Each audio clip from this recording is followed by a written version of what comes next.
की जनता, यहाँ की आवाम के समझ में आए कि शहर के भाईचारे को बचाना, सौहार्द को बचाना उनका फ़र्ज़ है, उनका कर्तव्य है।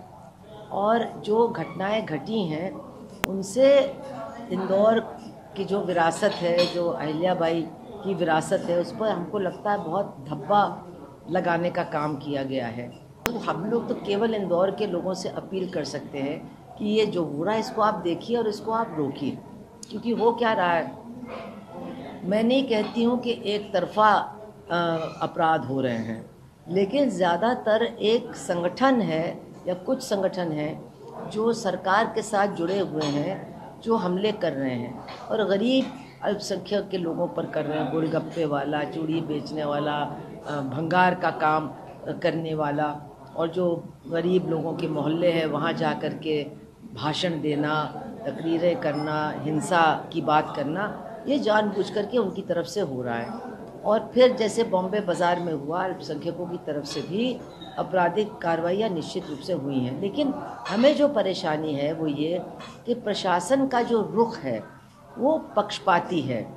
एक तरफ जो लोग सरकार के साथ जुड़े हुए हैं उनके साथ जो कार्रवाई होती है वो बहुत ही नर्म तरीके की कार्रवाई होती है, कुछ पकड़ा धकड़ी होती है, फिर उनको छोड़ दिया जाता है।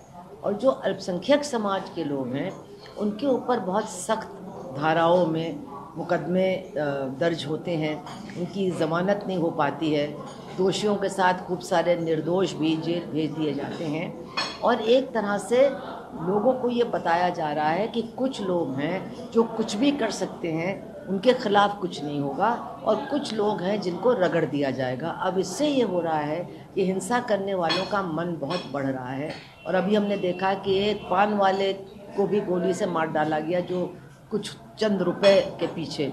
तो जब हिंसा करने वालों का मन बढ़ता है तो फिर कोई नहीं बचता है, सबके साथ वही हिंसा होती है। ये लोगों को समझना होगा।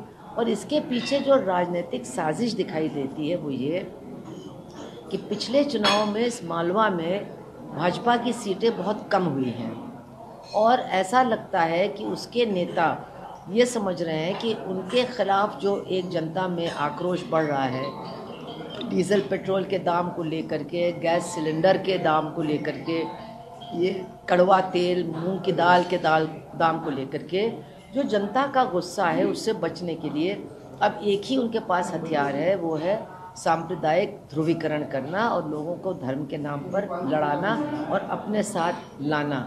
और इसमें जो भाजपा की अंदरूनी लड़ाई है वो भी सामने आ रही है। इसलिए मुख्यमंत्री तो कुछ हद तक खामोश है, लेकिन उनके जो मंत्री हैं, उनके जो नेता हैं, वो एक तरफा बातें कर रहे हैं, वो एक तरह से हिंसा को भड़काने की बातें कर रहे हैं। तो ये राजनीतिक साजिश है, ये लोगों को समझना चाहिए। और इस साजिश के चलते आम लोगों का नुकसान होगा। व्यापारी, दुकानदार जो अभी थोड़ा सा जिंदा हो रहे हैं लॉकडाउन के बाद, एक बार फिर उनके ऊपर आफत आ सकती है। तो अब इंदौर के लोगों को भी माए साहब की परंपरा को याद करते हुए अपने शहर को बचाने के लिए आगे आना पड़ेगा।